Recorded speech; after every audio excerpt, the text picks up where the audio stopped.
Cette conférence va maintenant être enregistrée. Donc, bonjour à tous, bienvenue pour cette nouvelle édition du Colloquium Prairie. C'est un grand honneur d'accueillir Jean-Paul Lomont aujourd'hui pour ce colloquium. Donc, Jean-Paul, il est directeur de recherche au CNRS et il travaille à l'École normale supérieure dans l'équipe Willow, l'équipe INRIA Willow. Et avant de rejoindre cette équipe, il travaillait au LAS, laboratoire à Toulouse.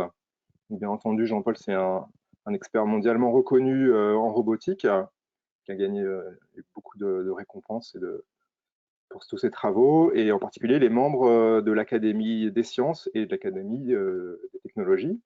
Et il va nous parler aujourd'hui de robotique et de géométrie. Donc Jean-Paul, je te laisse la parole.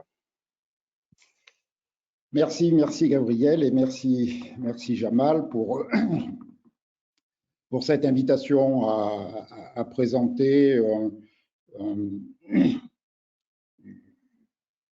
une espèce d'overview de pas mal d'années de travail que j'ai effectué en robotique pour essayer de dégager peut-être certaines spécificités de la robotique, dans le sens que on a souvent tendance à considérer la robotique comme un sous-domaine par exemple, de l'intelligence artificielle. Hein. Et donc j'ai déjà eu des discussions, par exemple, avec Jean là-dessus, avec Jean Ponce, dans le rapport Villani, typiquement la robotique est un petit peu marginalisée, alors que je pense fondamentalement qu'elle a un certain nombre de spécificités qui tournent autour de méthodologies d'approche, hein, qui seraient pour moi un petit peu centrées sur la géométrie. Voilà, c'est en gros ce que je voudrais. Et donc là, je vais donner quelques exemples en partant d'expériences que j'ai eues à la fois en robotique mobile et en robotique humanoïde.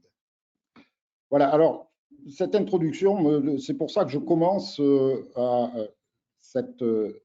alors, voilà.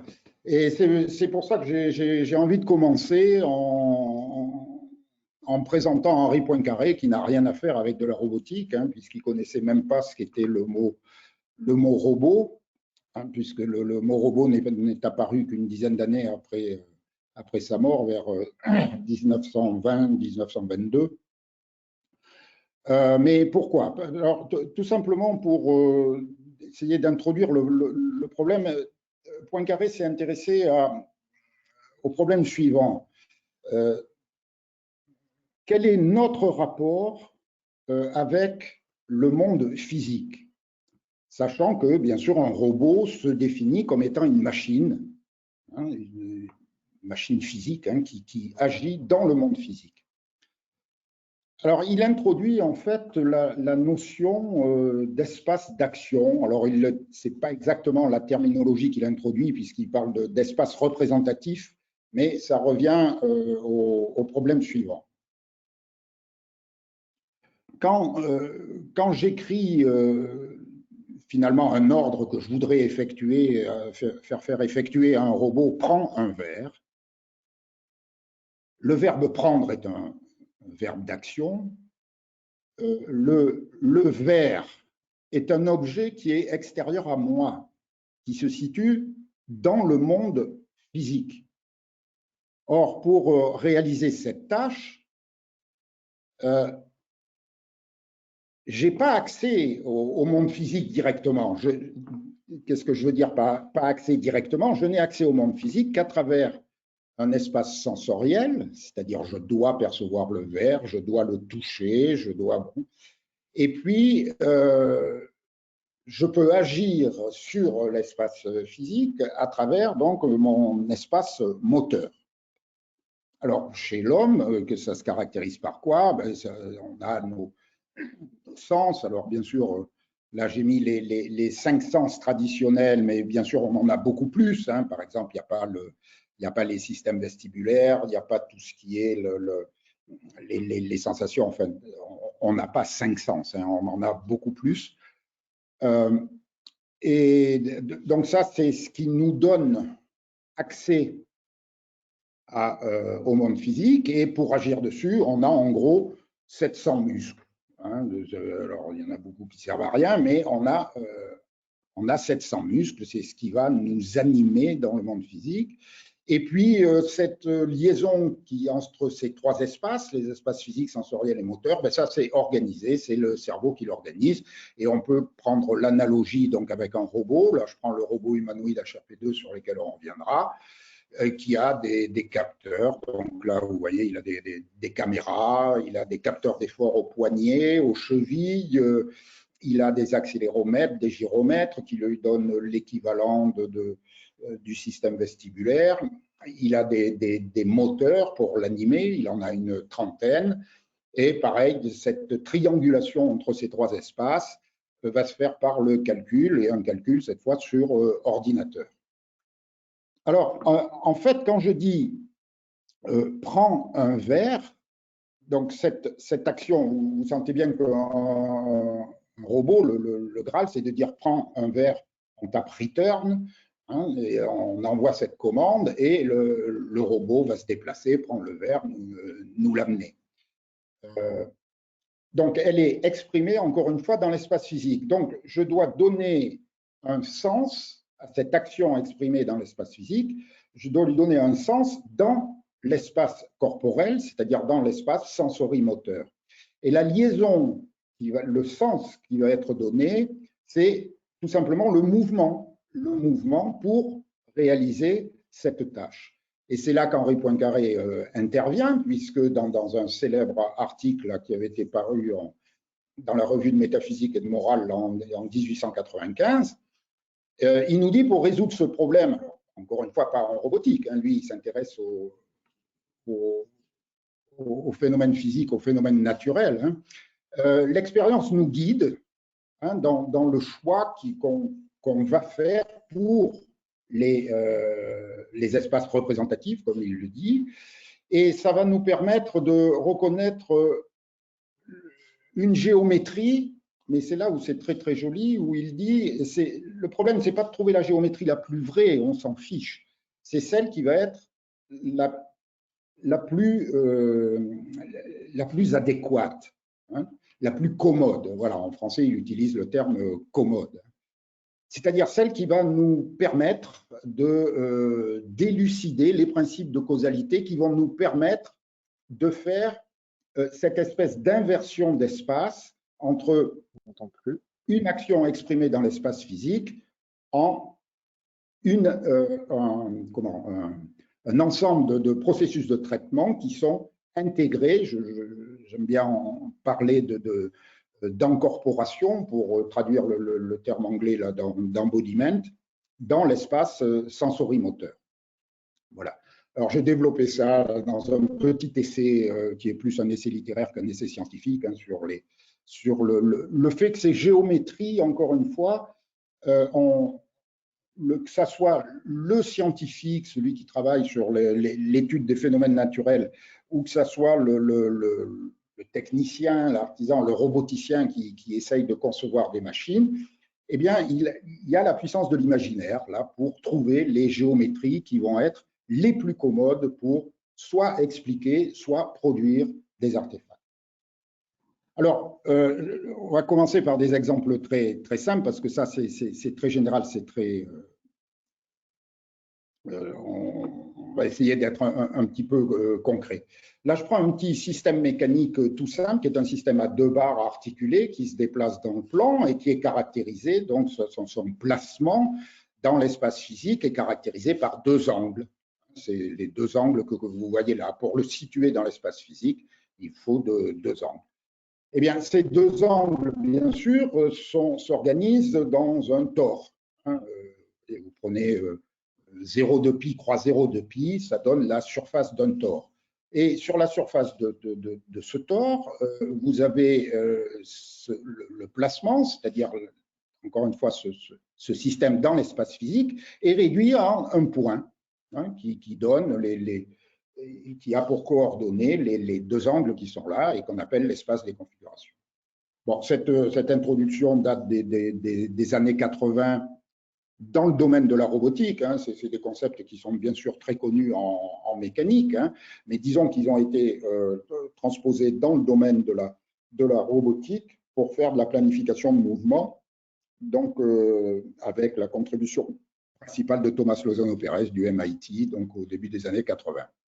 Alors, quel est l'intérêt là? L'intérêt, c'est de résoudre ce qu'on appelle le problème du déménageur de piano, c'est-à-dire vous avez un système ici qui est dans une position de départ, une position d'arrivée, et vous voulez trouver le mouvement, hein, en le vert, hein, qui est le mouvement qui va réaliser ça, aller d'une position de départ à une position d'arrivée. Le raisonnement dans l'espace physique, c'est un raisonnement qui est compliqué. Hein. Il faut penser au problème du déménageur de piano. Il y a des encombrements et tout. Mais si vous raisonnez dans le bon espace, c'est-à-dire dans l'espace des configurations, le problème est extrêmement simple. Hein. Il se pose, est-ce qu'il est possible de passer de ce point-là à ce point-là? Alors, en évitant les taches rouges. Alors, bon, il y a un petit mystère là, c'est comment on transforme les obstacles qu'il y a ici en taches rouges, si vous avez entendu, en obstacles dans l'espace des configurations. Alors, dans certains cas, on sait faire, on verra que, de manière générale, c'est très difficile, mais on a des algorithmes pour se faire. Mais supposons qu'on sache faire. Le problème qu'on avait ici, qui était de déplacer des volumes dans l'espace physique, revient à déplacer simplement un point dans cet espace-là. Alors, on résout le problème dans l'espace de droite avec des algorithmes sur lesquels je ne vais pas m'étendre, mais il y en a. Donc, on recherche un chemin là-dessus. Et si on réussit donc à trouver un chemin comme ça, eh bien, en suivant ce chemin, vous voyez qu'on peut lui associer un mouvement dans l'espace physique. Voilà. Bien, alors maintenant, si on considère des systèmes un petit peu plus compliqués, et je vais prendre donc des systèmes anthropomorphes, l'espace des configurations se décompose en deux grandes composantes qui vont être la posture et le placement. Alors, qu'est-ce que je veux dire par là? La posture, c'est l'espace des formes que prend le système anthropomorphe. L'espace des formes, c'est celui qui vous dit que votre bras est plié, que vous êtes debout, que la tête est baissée, etc. Donc, ce sont les variables internes du corps qui vous définissent donc une posture. Et finalement, si vous réfléchissez, il n'y a que les postures, il n'y a que sur elles que vous pouvez agir. Parce que vous avez un deuxième élément de l'espace qui est le placement. Le placement, c'est non pas quelle forme vous prenez, mais où êtes-vous placé. Et quand on prend tout simplement un système anthropomorphe qui se balade sur un plan, hein, comme ici, donc c'était les études que faisait Étienne Jules Marais donc à la fin du 19e siècle, vous avez trois variables hein, qui sont les deux variables x, y de position plus la variable d'orientation qui définissent, donc ces trois paramètres qui définissent un placement. Donc non seulement vous avez une forme, mais vous avez aussi un placement. Et c'est l'ensemble qui va fournir donc l'espace des configurations. Alors le problème, c'est que le placement n'est pas actionné. Vous n'avez pas de moteur pour vous déplacer. Hein, on ne sait pas spontanément, enfin, il n'y a pas de moteur qui va changer simplement la variable x ou la variable y ou la variable θ. Il n'y a pas de moteur pour ça. Pour changer le placement, vous êtes obligé d'attaquer la posture et ce n'est que indirectement que vous allez pouvoir modifier le placement. C'est-à-dire comment on fait? Eh bien, pour changer de posture, c'est typiquement… Oui, typiquement, c'est mettre… Donc oui, ce qui se passait quand on examine les candidatures étrangères au CNU, Olga, il y avait des gens qui étaient au courant. Oui, il y a eu des interférences là sur… Oui, apparemment c'est fini, désolé, tu peux continuer. Oh, c'est Vincent Evraois qui refait le monde de la recherche. Bien, donc je poursuis. donc vous n'avez pas de moteur pour modifier les variables de placement, vous ne le faites qu'indirectement en changeant de posture, c'est-à-dire en mettant un pied devant l'autre et puis vous recommencez comme ça, c'est comme ça que, en principe, on marche. Donc le placement est sous-actionné. Alors donc, ce qu'il faut retenir, c'est pour les systèmes anthropomorphes, ils sont à la fois donc sous-actionnés par rapport à la locomotion, mais ils sont aussi redondants par rapport à la manipulation. C'est-à-dire pour prendre un verre, je peux le prendre de X manière. Je peux le prendre de la main droite ou de la main gauche, et puis si je le prends de la main droite, je peux en même temps me gratter la tête ou faire autre chose. Donc j'ai beaucoup trop de degrés de liberté pour faire ça. Donc c'est les deux grandes composantes là qui vont, sur lesquelles je vais surtout insister. Bien, à ce stade-là, donc, ce que je voudrais résumer, c'est que ce que disait Lozano-Pérez, c'est que tout mouvement pour un système mécanique en 3D dans l'espace physique apparaît tout simplement comme un chemin sans collision pour un point dans l'espace des configurations. Donc ça, c'est super. On a transformé le problème compliqué des volumes dans l'espace physique, les trucs d'interférence, en simplement, on a transformé un piano, si vous voulez, en une balle de ping-pong. Voilà, donc un mouvement, c'est un chemin sans collision. Et donc le problème de prendre un verre, ça va être de planifier un chemin dans l'espace des configurations. Et la question, c'est avec quelle géométrie je vais faire ça, et c'est là que je vais vous donner plusieurs exemples, et on va commencer par les géométries du roulement. Alors la géométrie du roulement, eh bien c'est tout simplement cette équation différentielle qui vous dit quoi? C'est qu'une roue qui roule, elle roule toujours dans la direction de la roue. Alors ça, c'est une phrase d'évidence, mais qui peut se mettre sous forme d'une équation différentielle qui dit que la tangente à la trajectoire que suit la roue, c'est-à-dire la dérivée de y sur la dérivée de x, c'est-à-dire y point sur x point, doit être portée par la direction de la roue, c'est-à-dire doit être égale à tangente de θ, ce qui signifie x point sinus θ moins y point cosinus θ égale à 0. Bon, ça y est, on a une équation différentielle et il va falloir faire avec. Alors, elle s'applique, vous le voyez, cette équation différentielle, elle s'applique à une voiture qu'on est en train de garer, hein, puisqu'une voiture ne peut pas glisser. Et puis, on le verra un peu plus en détail tout à l'heure, elle s'applique aussi à nous, dans le sens où, habituellement, on marche devant nous, quoi. Bon, on est capable de faire des pas de côté, hein, bien sûr, on en est capable, mais traditionnellement, quand on se balade dans la rue, c'est pas comme ça qu'on marche. On marche plutôt dans la direction, c'est-à-dire que la tangente, la trajectoire qu'on suit est portée par notre plan sagittal. Hein, plan, voilà. Bien. Alors, on va essayer de voir, donc c'est ce qui donne un petit peu le sous-titre à ce que j'ai présenté. On va parler donc de comment garer une voiture, comment prendre des systèmes un petit peu plus compliqués là-dessus, et puis on va s'intéresser à un pan de recherche un petit peu plus pluridisciplinaire, où on va essayer de comprendre comment ces concepts-là peuvent s'articuler aussi dans des recherches qui sont plus dans les sciences du vivant, biomécanique et neurosciences computationnelles. Bien, donc je reprends ce que j'ai dit, du mouvement au chemin et vice-versa. Donc j'ai dit, tout mouvement admissible, et donc sous-entendu là pour la voiture, pour quelqu'un qui marche, apparaît comme un chemin sans collision pour un point dans l'espace des configurations. Je reprends ça, mais j'insiste sur admissible, dans le sens de, c'est un mouvement qui est le roulement sans glissement. Un mouvement où il y aurait un glissement comme ça n'est pas admissible. Tout mouvement admissible pour les systèmes qu'on considère apparaît comme un chemin sans collision. Bon, c'est très simple, mais maintenant je vais m'interroger sur la réciproque.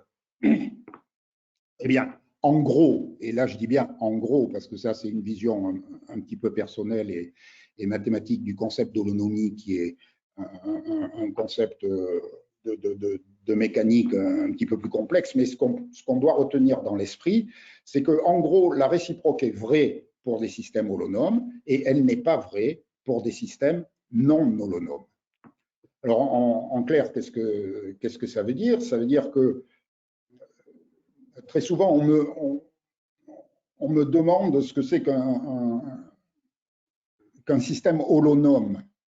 Parce que historiquement, moi, c'est un petit peu comme ça que j'ai abordé le problème. C'est-à-dire qu'on est, je me souviens, début des années 80, comme ça, ben justement, c'était un dialogue avec Thomas Lozano-Pérez qui dit que ce concept est lié à l'holonomie du système. Mais qu'est-ce que c'est qu'un système holonome? Et vous ouvrez un livre de mécanique, donc ça vient de là, et effectivement, le concept d'holonomie est défini dès les premières pages, les 4-5 premières pages. Et donc, c'est bien le concept qu'il vous faut, et puis vous tournez les pages, et puis vous constatez que le reste du livre est consacré au système holonome. Mais mon problème, moi, c'est que justement, il n'est pas holonome. Donc, j'aime bien définir le concept d'holonomie de la manière suivante. Un système holonome, c'est un système qui n'est pas non holonome. Ce que je veux dire par là, c'est que la valeur du terme holonome ne prend que par sa négation, d'une certaine manière. La plupart des systèmes, la plupart des robots industriels sont des robots holonomes, c'est-à-dire en gros, ils ne sont pas sous-actionnés, ils ont le nombre de moteurs qu'il faut, un chemin ou un mouvement, c'est la même chose. Tandis que dans le cas du roulement sans glissement, non, un chemin et un mouvement, ce n'est pas la même chose, il y a la notion d'admissibilité du mouvement qui intervient. Alors pour expliquer ça d'un point de vue plutôt mathématique, j'aime bien me comparer ces deux équations différentielles. Donc celle que j'ai introduite ici, c'est la contrainte de roulement sans glissement, mais je voudrais la comparer avec l'équation différentielle qui régit les aiguilles d'une montre et qui dit que la vitesse de la petite aiguille est 1/12e de la vitesse de la grande aiguille.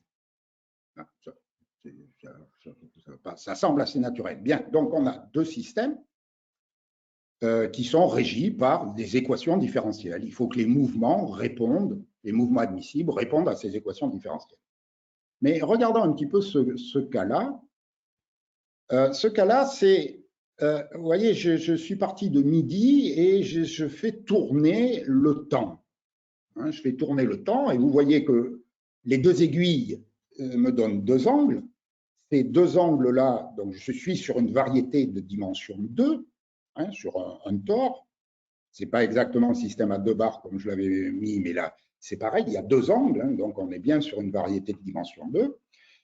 Mais ce qu'on voit, c'est que, bien sûr, au fur et à mesure que le temps passe, là, on a fait deux fois le tour du cadran, eh bien, vous voyez que l'espace accessible par les aiguilles d'une montre n'est pas une variété de dimension 2, c'est une variété simplement de dimension 1, bien évidemment. Bien évidemment. C'est-à-dire que si vous considérez un point ici, sur le tore, qui donne position des aiguilles, ça vous donne cette position d'aiguille.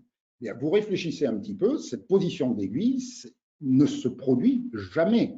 Ou si vous avez une montre qui vous donne ça, vous pouvez la mettre à la poubelle. En fait, vous voyez que cette position d'aiguille n'est pas atteignable. Ce temps n'apparaît jamais. Alors, dans la mesure où l'équation différentielle ici réduit par rapport à la variété de dimension 2, la dimension de l'espace accessible, cette équation différentielle est intégrable. C'est la notion d'intégrabilité qu'il y a bien sûr derrière. Alors que dans le cas des contraintes de roulement sans glissement, eh bien, vous pouvez faire tout simplement l'expérience, vous vous mettez au volant, indépendamment de toute théorie, vous sentez bien que vous pouvez faire ce que vous voulez, vous pouvez aller où vous voulez en conduisant une voiture. Vous faites ce que vous voulez, c'est-à-dire que vous avez une variété de dimension 3 qui est x, y et θ, qui contient les trois variables de placement. Vous avez une équation différentielle ici qui contraint les mouvements que vous pouvez faire, qu'on peut voir du point de vue du contrôle comme étant le fait qu'un conducteur n'a accès qu'à la vitesse linéaire de la voiture et à la variation angulaire, c'est-à-dire le volant, sachant que accélérateur et frein, c'est la même chose hein, du point de vue mathématique. Donc, vous n'avez que l'espace des contrôles est de dimension 2. C'est la distribution, si vous voulez, c'est la base de la distribution définie par l'équation différentielle de x point sinus θ moins y point cosinus θ égale à 0. Eh bien, cette équation différentielle n'est pas intégrable. Donc, la notion de holonomie, non-holonomie est une question d'intégrabilité d'équations différentielles. Et très souvent, quand je fais ce cours-là, quand on compare les deux équations différentielles, je dis aux étudiants, bon, qu'est-ce que vous en pensez de ces deux équations différentielles? Ben oui, la première est intégrable, oui, très bien, effectivement, x égale 1 sur 12, y plus constante. Et la deuxième, et ce que je commente, je dis, mais est-ce que vous savez ce que veut dire intégrer une équation différentielle? Et donc, l'idée de l'intégration, l'intégrabilité d'une équation différentielle est reliée donc à ces concepts-là. Alors donc là, dans le cas donc, de la voiture, le système est non holonome. Pourquoi? Parce que cette équation différentielle-là n'est pas intégrable. Bien, alors, comment on s'en sort? Parce que du point de vue robotique, c'est quand même un gros problème là. C'est-à-dire que toute la machinerie qui a pu être développée pour résoudre le problème du déménageur de piano ne s'applique pas a priori, puisque tout chemin n'est pas nécessairement un chemin admissible. Alors, il y a un concept donc, sur lequel on a travaillé dans les années, à partir de milieu des années 80 et 90, qui est la notion de commandabilité locale. Alors, les automaticiens parlent du temps petit. Moi, je préfère parler géométriquement en espace petit, ce qui revient à peu près au même si vous prenez des systèmes raisonnables, c'est-à-dire qui ont des vitesses et des accélérations bornées. Ça revient à peu près au même. Donc, vous considérez un point dans l'espace des configurations et puis un voisinage dont vous ne voulez pas sortir. Donc, c'est un petit voisinage, sous-entendu. Et puis, vous vous posez la question, est-ce que ce point-là est atteignable sans sortir du voisinage? La réponse est oui, dans ce cas-là. Bien. Et ce point-là, ce point, il est bien atteignable, mais vous ne pouvez pas faire autrement que de sortir du voisinage. Bien. Donc, vous avez deux types de points. Les points que vous pouvez atteindre sans sortir du voisinage et les points que vous ne pouvez pas atteindre sans sortir du voisinage. Définition. Si les points que vous pouvez atteindre sans sortir du voisinage constituent un voisinage de l'origine, alors votre système est localement commandable en espace petit. Alors pourquoi cette propriété est importante? On va le voir tout de suite. Mais qu'est-ce qui pourrait distinguer les deux? Si vous prenez une voiture qui va qu'en marche avant et en marche arrière, effectivement, elle est localement commandable en espace petit. Mais prenez une voiture qui va qu'en marche avant. Donc, c'est la voiture, c'est la Jeep des Dupont dans Tintin au pays de l'or noir. Hein, vous vous souvenez, ils font des grands détours, là, ils ne savent plus où ils sont et tout. Avec une voiture qui va en marche avant, vous pouvez aller n'importe où, mais vous êtes obligé de faire des grands détours. Donc, une voiture qui va qu'en marche avant peut aller n'importe où, mais elle n'est pas localement commandable en espace petit.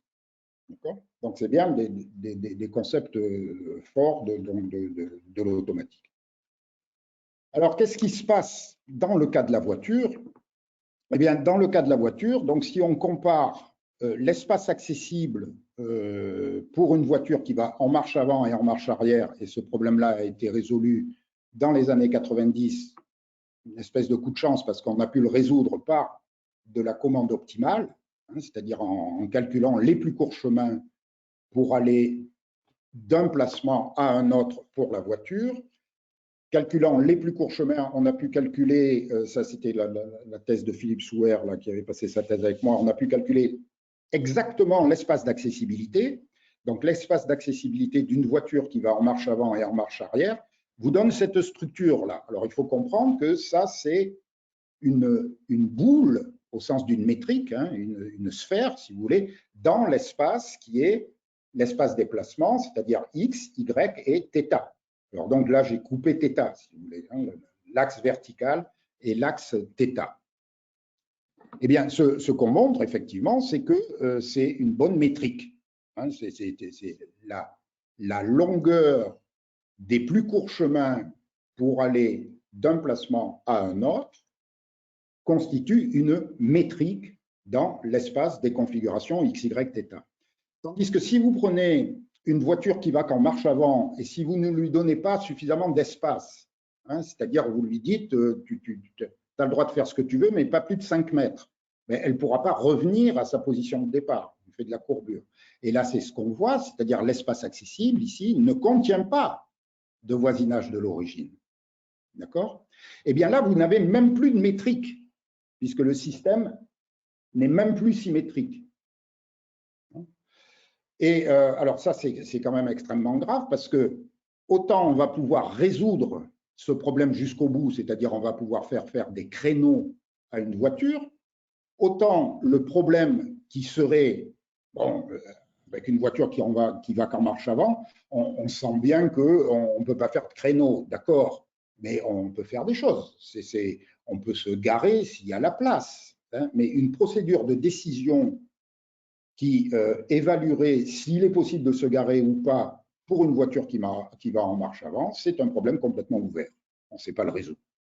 Je ne dis pas qu'il est mal posé, hein, c'est qu'on n'a pas les métriques adéquates qui vont nous permettre de raisonner là-dessus. Bien. Alors, on va donc la voiture qui va en marche avant et en marche arrière est localement commandable, celle-là ne l'est pas. Alors, quel est l'intérêt de ce concept? Eh bien, maintenant, c'est le suivant, c'est que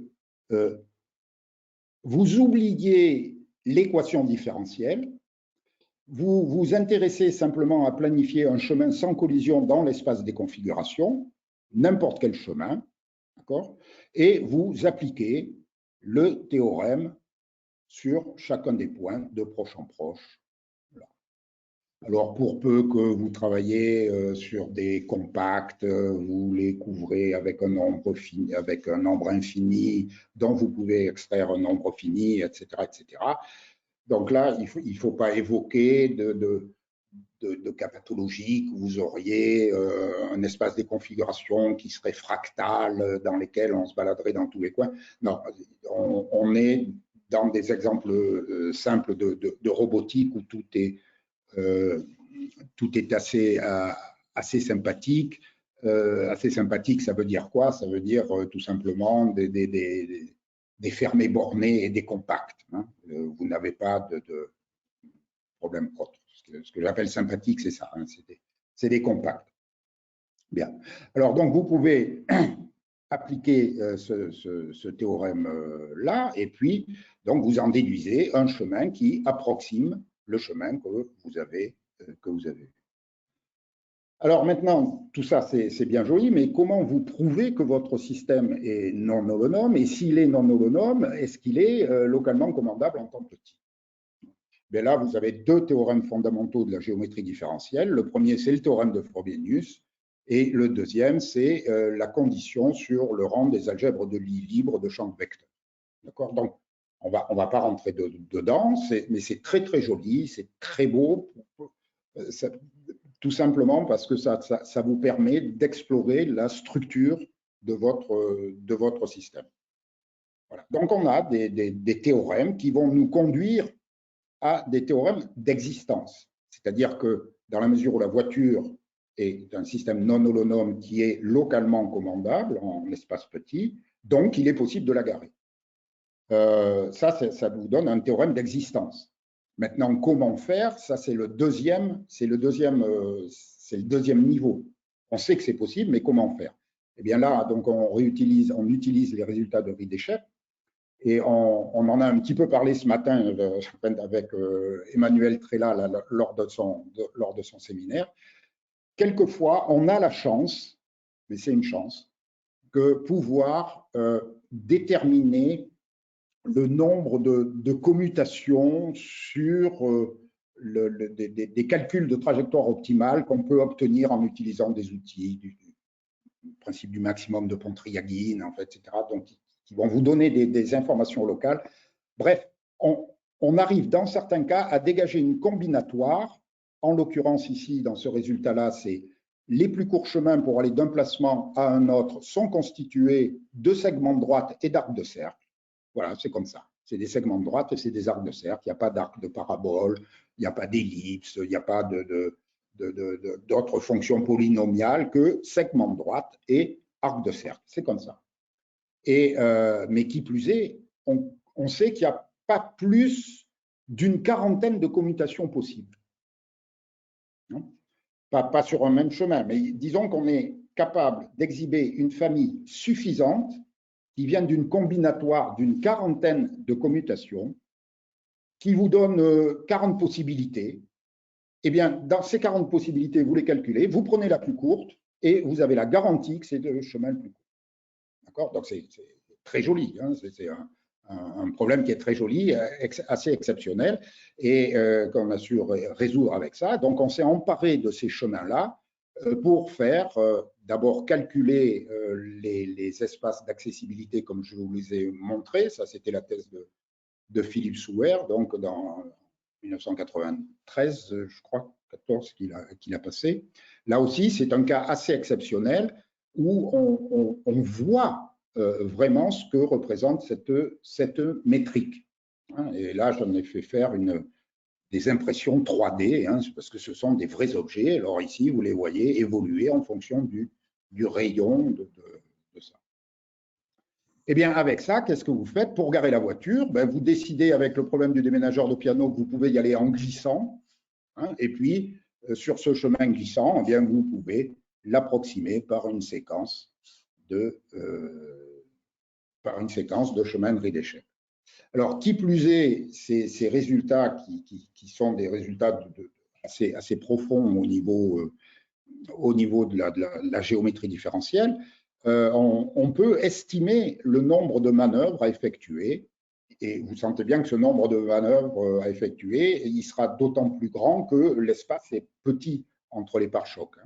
Mais la loi d'évolution dit simplement que le nombre de manœuvres varie comme l'inverse du carré de l'espace. Voilà. C'est un carré, c'est pas un cube, c'est pas un log, c'est pas une fonction d'Ackermann, voilà, c'est aussi simple que ça. Et ce résultat-là est complètement généralisable dans le cadre des géométries sourimaniennes. Mais on peut en faire la preuve tout à fait directe, c'est ce que je fais d'habitude en cours, pour montrer très précisément que c'est bien un carré, c'est pas autre chose. Voilà, alors si on met des robots avec des remorques, donc là vous voyez bien qu'on monte dans un degré de sous-actionnement parce que c'est pas parce que vous ajoutez une caravane ou une remorque que vous ajoutez un contrôle. Donc le système il est vraiment sous-actionné puisque l'espace des contrôles est de dimension 2, mais l'espace des configurations cette fois est de dimension 4. Eh bien là, le premier réflexe a été de dire on va utiliser la commande optimale. On va calculer les plus courts chemins pour ces engins-là. Eh bien oui, mais on ne sait pas faire ça. On ne sait pas faire. Alors bien sûr, on peut avoir recours, et on a fait des essais comme ça, à des méthodes numériques, des méthodes numériques pour calculer les chemins optimaux. Mais avec tous les inconvénients des méthodes numériques qui fait qu'on n'a jamais la garantie de ne pas être tombé dans un minimum local. Donc, on n'a pas l'équivalent analytique, si vous voulez, de Riedesheim. On a essayé de travailler là-dessus, sur la commande optimale là-dessus, on n'y est pas parvenu. Donc, avant de passer au numérique, il y a eu d'autres concepts qui ont été développés, et en particulier par l'école française d'automatique de l'école des mines, autour de Michel Fliss, Pierre Rouchon, Lévin, sur le concept de platitude. Alors, le concept de platitude, c'est un concept éminemment géométrique et qui est très, très joli. Alors, regardez comment ça se passe. Vous prenez ce système-là, le chariot à remorque, et vous considérez le point qui est milieu de la remorque ici. Bien, vous supposez que vous connaissez le mouvement de ce point. D'accord? Donc, ce point est en train de décrire une courbe. Bien, le fait qu'il décrive cette courbe, puisque c'est une remorque, ça vous donne à la fois l'orientation de la remorque et la courbure vous donne un centre de courbure qui est ici. Et avec ça, géométriquement, vous pouvez donc en déduire puisque vous avez l'orientation de la remorque, vous allez en déduire la position de ce point et vous allez en déduire la trajectoire du robot lui-même. C'est-à-dire qu'à partir de seulement deux variables qui sont les variables point milieu des roues arrière, vous pouvez reconstruire entièrement le système, c'est-à-dire la dimension 4. Pour peu que la trajectoire bleue initiale soit 2 fois dérivable. Alors, donc ça, c'est le concept de platitude qui s'applique à beaucoup de systèmes. Vous prenez une grue, par exemple, qui transporte des charges. Il y a eu beaucoup d'exemples sur lesquels on travaillait, donc Fliss, Rouchon, Levin, qui sont très, très jolis. Et Rouchon donne même des théorèmes de caractérisation de platitude pour les systèmes à 2 entrées. Mais il y a une difficulté, c'est que donc vous pouvez reconstruire tout le système pourvu que la trajectoire soit suffisamment lisse. Mais on sent bien que si vous voulez faire un parking avec ce système-là, à certains moments, il vous faudra des points de rebroussement. Et les points de rebroussement, ils sont pas dérivables par rapport aux variables de la remorque. Et là, ça a été donc la thèse de Florent Lamiraud qui a travaillé là-dessus, qui a complété ce concept de platitude de la manière suivante. Vous considérez, donc là, on est dans un espace de dimension 4. Vous considérez, vous voulez aller de là à là, vous considérez les courbes canoniques qui passent par ces points. Qu'est-ce que j'entends par courbe canonique? C'est une courbe unique qui existe, qui maintient cet angle-là constant. Si vous voulez, quand vous prenez le robot là, avec sa remorque dans cette position-là, il y a une trajectoire unique, qui est en fait un cercle, qui vous permet de maintenir constant cet angle-là, c'est-à-dire l'angle de la remorque vis-à-vis du truc. Donc, vous avez 2 courbes canoniques.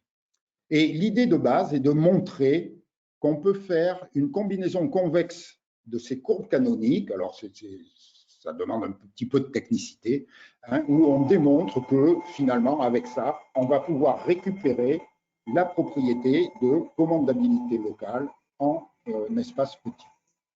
Voilà.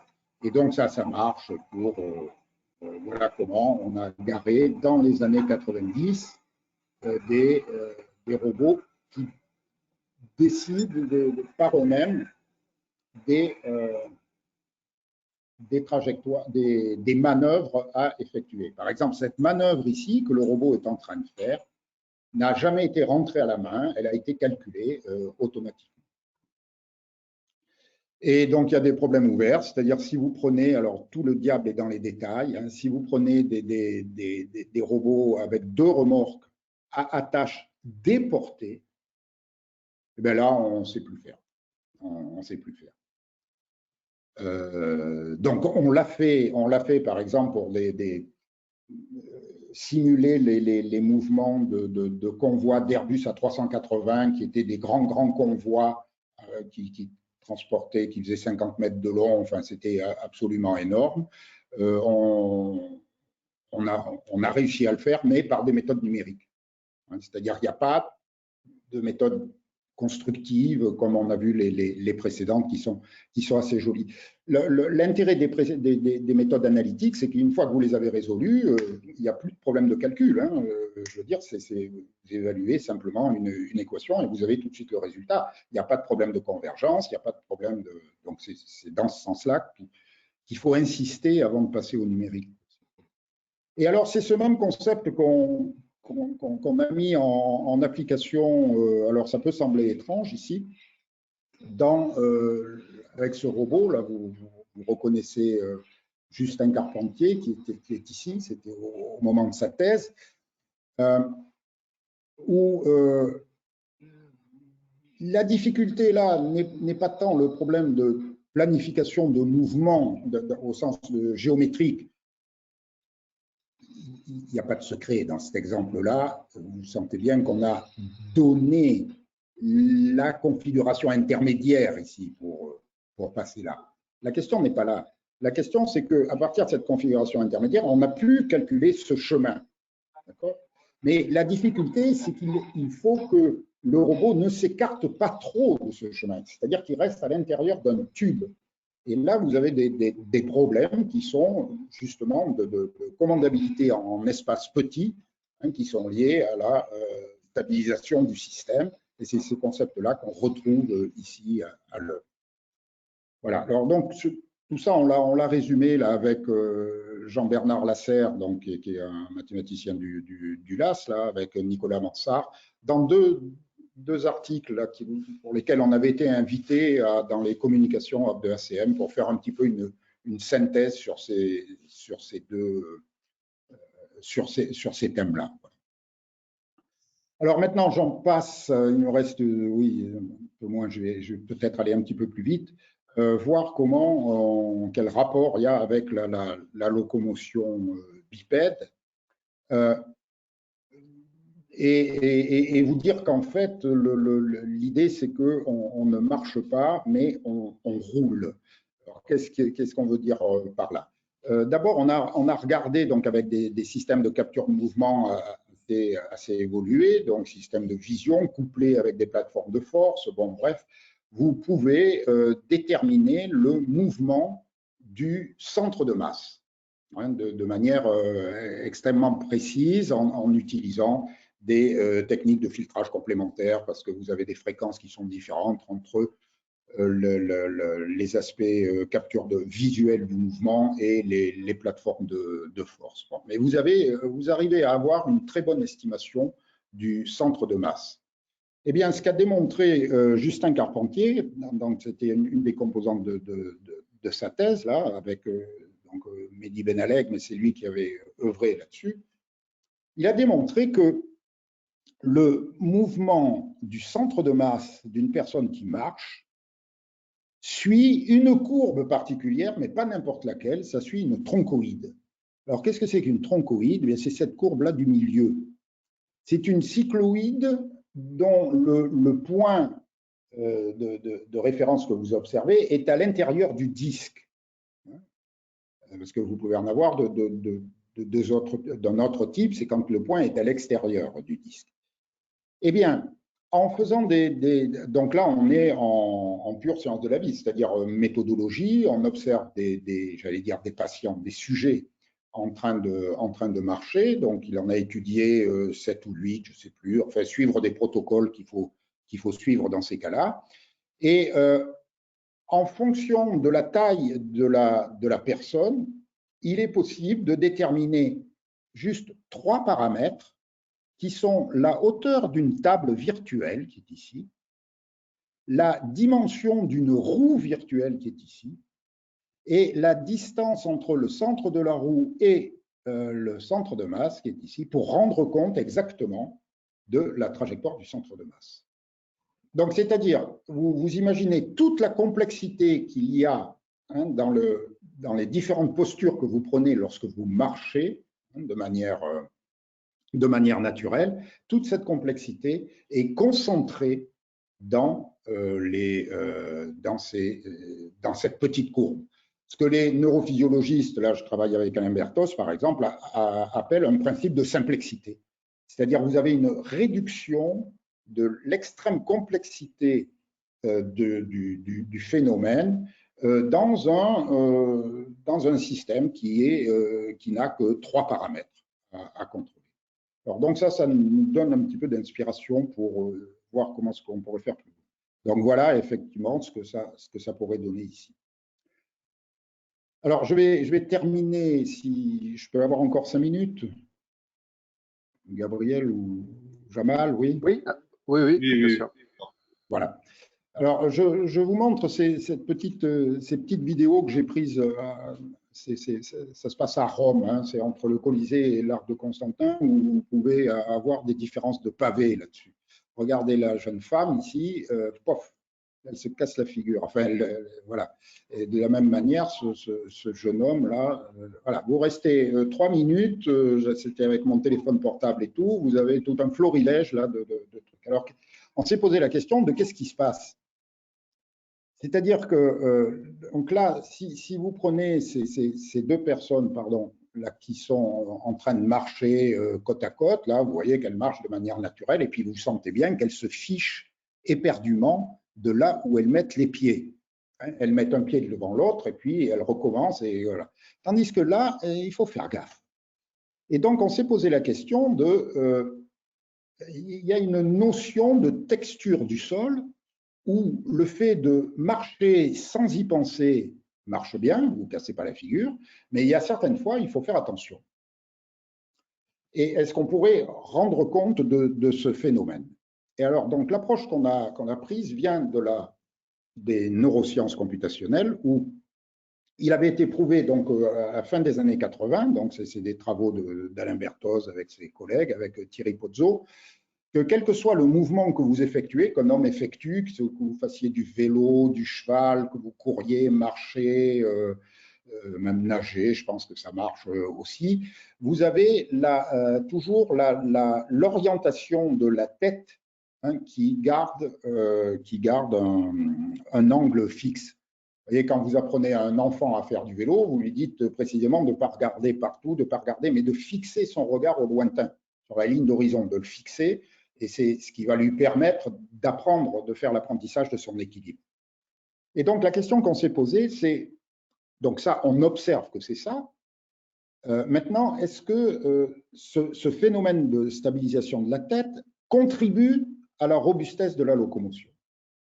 Hein, donc, vous voyez l'idée. Est-ce que ça aide la robustesse mécanique? Bien, la réponse va être oui. Alors, comment on a fait? Bien, on a simulé deux systèmes. Un système où il n'y a pas de contrôle de l'orientation de la tête, où la masse est simplement rigide, hein, et puis un autre où on met des articulations du cou. Hein, il y a 2 articulations pour le cou, une articulation comme ça, si vous voulez, un peu comme les pigeons, et puis une autre comme ça, 2 angles. Et en jouant sur ces contrôles-là, on maintient l'orientation de la tête.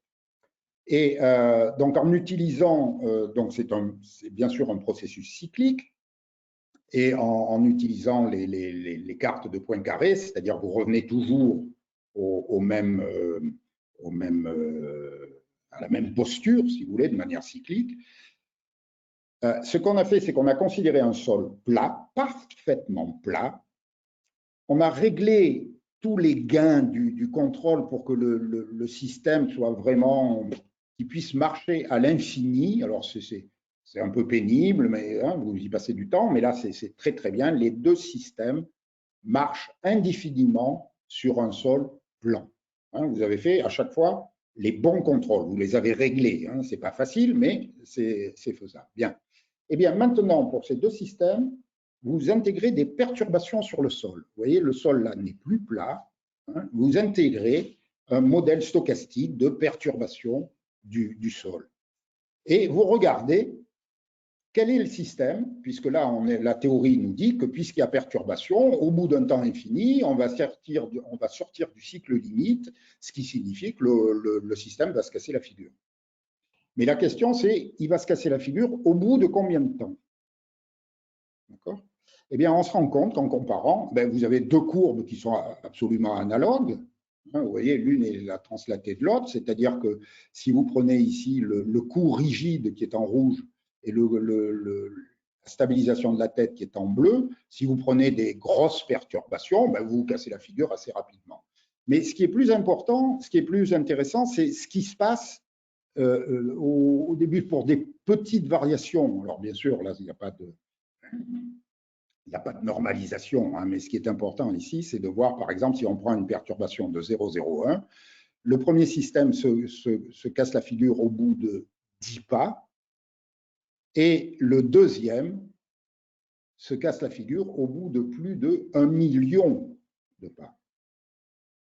Donc vous voyez que là, on constate par simulation qu'il y a une robustesse. Et là, très récemment, donc toujours avec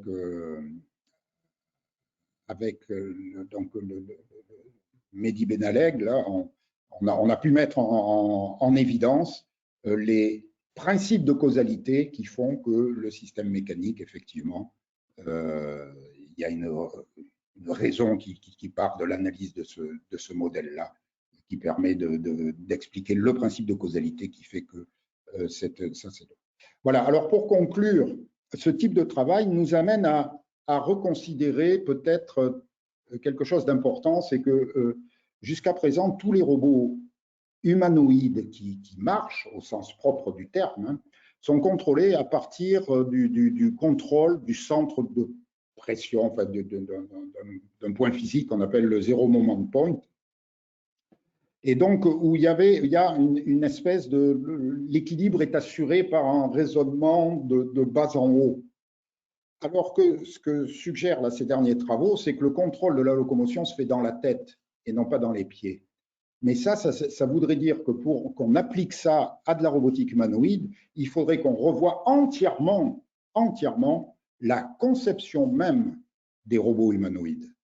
C'est-à-dire, quand on a commencé à étudier, à concevoir des robots humanoïdes, on a commencé à construire 2 jambes, puis on a mis un torse, puis on a mis des bras pour faire rigolo, puis on a mis une tête pour que ça ressemble à un truc d'humanoïde. Donc on a fait une construction comme ça. Non, l'idée, c'est qu'il faut d'entrée concevoir la machine complexe, non pas de la faire étape par étape, mais de la concevoir au niveau du design comme une machine complexe. Deuxième élément de conclusion, bon, c'est en rapport un petit peu avec l'intelligence artificielle, et là je voulais simplement ouvrir un petit peu le débat. On voit bien qu'en robotique, là, il y a l'idée d'intelligence et une intelligence aussi qui est corporelle, et tout ce qui est, c'est vraiment intéressant comme ligne de recherche, parce que c'est une ligne de recherche pluridisciplinaire. Et enfin, puisque c'est quand même notre tasse de thé en ce moment, hein, à propos de l'apprentissage, quand on compare donc la robotique avec ce distinguo qu'on fait entre model-based, vous sentez bien que la géométrie nous amène à raisonner sur des modèles, hein, mais qu'on est en droit de se poser la question de quel serait l'apport des modèles basés données. Bien là, je pense qu'une des pistes vraiment de recherche pour nous dans Willow, dans Prairie, enfin, qu'il faudrait vraiment creuser, et il y a des chercheurs qui en font vraiment leur objectif, c'est de considérer que l'apprentissage en robotique, d'une certaine manière, au-delà du sensorimoteur, c'est d'apprendre vraiment les géométries qui sont les plus commodes. Donc, ça serait apprendre la géométrie plutôt que d'apprendre directement les aspects de corrélation sensorimotrice. Voilà, alors je voulais simplement rappeler que j'étais effectivement au LAS avant de vous rejoindre à Paris. Donc ça, c'était l'équipe en 2018 à Toulouse. Voilà, et puis un petit peu de publicité pour l'exposition sur les robots à la Cité des Sciences. Voilà, merci. Merci beaucoup, Jean-Paul. Donc, on va passer aux questions. Donc, vous pouvez soit allumer votre micro, sinon poster sur le chat, et après, je vous passe la parole. N'hésitez pas. Est-ce que, Justine, tu veux poser ta question, du coup, à l'oral? D'accord. Alors, c'est fort. Je t'entends pas, Justine. Alors, ça a coupé. Tu as coupé ton micro. Oui. Oui, là, ça va? Oui. Oui, ça a été passionnant. J'étais ravie d'avoir cet aperçu.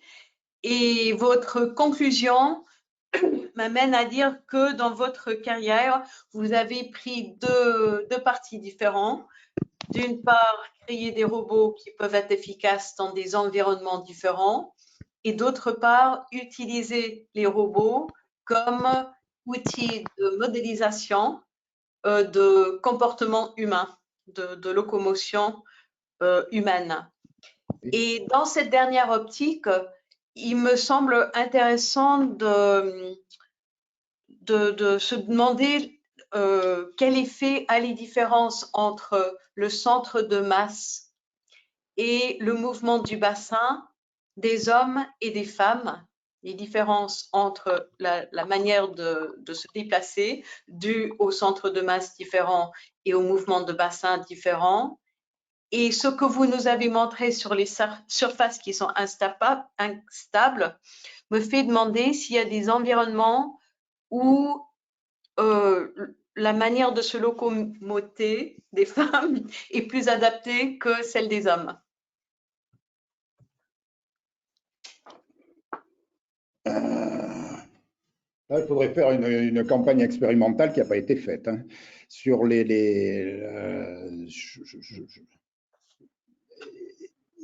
intuitivement, je dirais que oui, il doit y avoir des petites subtilités morphologiques, mais je ne pense pas qu'elles influent sur cette espèce de loi générale. Entendons-nous, hein, le résultat que j'ai présenté, je le considère comme un résultat tout à fait préliminaire comme résultat en biomécanique. Hein. Il faudrait vraiment le renforcer par des études. Par exemple, ça ne rend pas compte du tout de la course, hein, puisque la course, par définition, passe par une phase de vol où la trajectoire du centre de masse est parabolique, donc c'est plus une troncoïde. Hein. Donc ça reste vraiment dans un champ qui est très restreint, qui est celui que j'appelle la locomotion nominale. Mais je croyais, Justine, que tu allais amener vers des aspects que je n'ai pas évoqués ici et qui m'intéressent, c'est la comparaison entre le mouvement artificiel et le mouvement naturel en général. Et cette comparaison-là est absolument centrale dans la mesure où elle impacte directement la manière dont nous percevons les machines qui bougent. Et là, je veux parler d'une dimension linguistique et langagière. Hein. C'est-à-dire qu'on va trouver un robot sympathique parce qu'il a un mouvement qui est sympathique. Et qu'est-ce que c'est comme mouvement sympathique? Ben voilà, je ne sais pas, on ne sait pas. Et donc, il y a tout un tas de projections. En clair, sur le distinguo de genre homme-femme sur la locomotion, je pense que ça nécessiterait vraiment des études complémentaires. Je serais étonné que ça remette en cause en fait, cette loi. Ça peut peut-être affiner certains paramètres, mais ça m'étonnerait. En tous les cas, ça sera à faire. Merci beaucoup. Oui, c'est intéressant comme question. Ça m'intéresse beaucoup aussi. Mais on pourra reprendre. Hein. On est là dans Prairie pour ça. Oui. Merci, Justine. Est-ce qu'il y a d'autres questions, soit par chat, soit à l'oral? Moi, je me demandais, à la fin, tu parles donc d'apprentissage de géométrie. Est-ce que c'est relié aux questions d'apprentissage de métrique, apprentissage de variété riemannienne, ou ces choses-là, ou est-ce que c'est une signification tout autre? Ça serait vraiment ça. Non, l'idée serait vraiment là. Là, je n'ai pas le temps de développer, mais si, par exemple, l'histoire de la recherche scientifique pour le calcul de la boule de Riedeshepp nous a pris presque une dizaine d'années dans le sens suivant. Au début, on n'avait que cette fameuse combinatoire pour les plus courts chemins. Et donc ça, c'était dans les années 80. Et donc, avec ça, on a essayé de calculer les espaces d'accessibilité, et donc simplement en prenant un gros cube x, y et θ, et en discrétisant à mort le cube, donc en faisant des entrées-sorties, hein, voilà, donc on les calculait explicitement. Et après, on passait un filtre sur la distance. Et à cette époque-là, on travaillait sur des sons graphiques. Enfin, voilà, on avait un nuage de points qui apparaissait, on n'y comprenait strictement rien.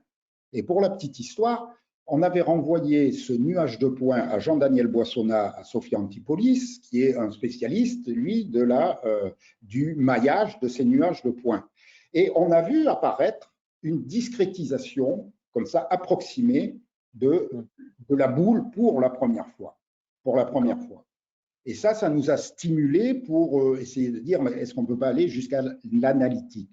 Alors, dans le cas de l'apprentissage tel qu'on pourrait le voir, ça serait exactement cette philosophie-là, c'est-à-dire avoir pas mal de données entrées-sorties, mais où il faut correctement formuler le problème de la géométrie qu'on cherche à représenter.